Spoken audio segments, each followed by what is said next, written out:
在界善仙的帮助下，楚风很快脱离了阵法力量的覆盖范围。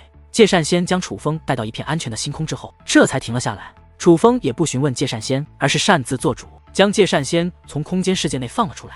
因为此刻界善仙的状态很差，虚弱的冷汗直冒，就连伪装的手段都解除了，露出了真容。很可能是已经没有力气催动伪装自己的手段了。之所以会如此，是界善仙手中那刻写着七界圣府4个大字的令牌。这令牌很特别，虽是当代之物，但气息很是古老。楚风可没在七界圣府其他人身上见过，而界善仙能够在连老猫都没有办法的阵法覆盖中，带着楚风快速脱险，正是凭借这道令牌。但催动这道令牌，界善仙也付出了不小的代价，这便是界善仙此刻虚弱的原因。我没事，界善仙自己已经吞服了丹药，所以将楚风递到面前的丹药推了回去。界善仙盘坐于星空之上，拿出了一根散发远古气息的香，此香跟随法诀燃烧，化作气焰涌入界善仙鼻子之内，界善仙的状态也随之找转。哇，这界善仙身上的宝贝还真是多啊！七界圣府当初这是捞到了多少好处啊！淡淡不由感叹起来。界善仙的伤势很重，正因伤势重，也恰恰验证了那根香的价值。相比于只关注宝物的淡淡，楚风看着那嘴唇与面色皆是惨白，连握着香的手都在微微颤抖的界善仙，却有些心疼。若不是为了救他，界善仙也不至于如此。他可以选择不救的。前辈，真不知该当如何感谢您。楚风叹道。闻言，界善仙眼眸睁开，看向楚风。若不是你，我现在也还被困在那里。这一次救你，咱们算是扯平了。不过非要说起来，若不是我的话，你也不可能进入远古战族，也就不会遇到那只所谓的远古圣兽，便也不会得到远古战族的秘籍了。虽说过程曲折，也是危险重重，但结果却是好的，所以你还是欠我多一些。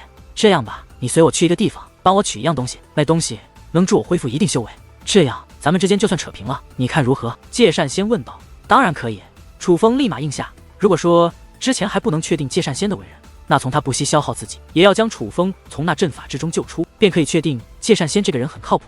毕竟非要说起来，他可是七界圣府的人。这件事说的简单一点，是他有自己的是非观，不受家族限制。可对于七界圣府而言，他的行为无疑是背叛了家族，罪该万死。而这世间有多少人能不受家族的干涉与束缚，随心所欲的做决定？可他却做出了决定，并且是不利于七界圣府的决定，这也是楚风感激的原因。界善仙大袖一挥，一艘小船便漂浮而出。此船乃竹子打造而成，很小，只有5米长。可这竹船不仅散发着远古气息，还蕴藏着极其强大的阵法之力，一看就是极其厉害的宝物。唰！紧接着，一根竹简和一张地图同时飞向了楚风。我还需要疗伤，便由你来赶路。用那竹简可催动此船，无需进入传送阵。这艘船的速度不弱于传送阵，直接按照地图前去即可。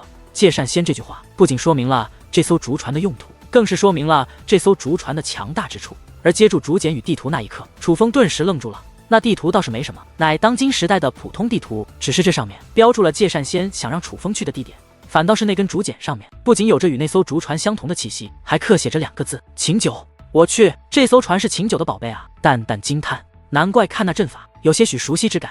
楚风也是确定此物就是秦九的，不仅仅是秦九2字，而是那艘竹船上的阵法也有熟悉之感，那的确是秦九的风格。见楚风盯着竹简上那秦九2字入神，界善仙则不由问道：看来你知道界灵大帝？界灵大帝本名秦九，乃远古时期最强界灵师，晚辈确实听闻过。楚风说道。赶路吧。界善仙说话间身形一纵，盘坐在了竹船之上，继续闭目疗伤。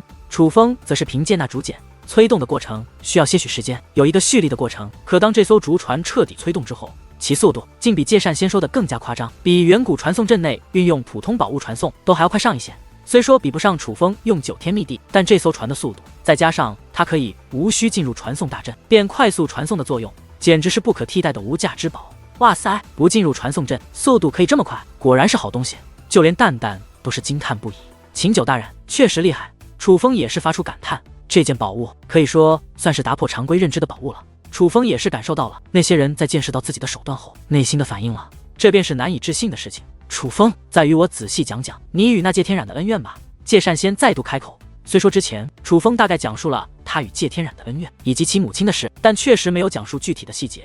见界善仙询问，楚风也不隐瞒，毕竟他又不理亏，理亏的是界天染。于是一五一十的将他所知晓的事情的经过全部告知了界善仙。你可知我当初为何离开七界圣府？界善仙问道。莫非与界天染有关？楚风问。聪明，确实与他有关。当时七界圣府有一位绝顶天才出世，他便是界天染，府内也一致看好界天染，当初便将他当作府主来培养。可我不喜欢此子，因为他小小年纪做事便心狠手辣，为达目的不择手段。我觉得若是七界圣府由他掌控，不是一件好事。可我不能当家做主，索性便离开了。但我不得不承认一件事，这界天染确实有些本事。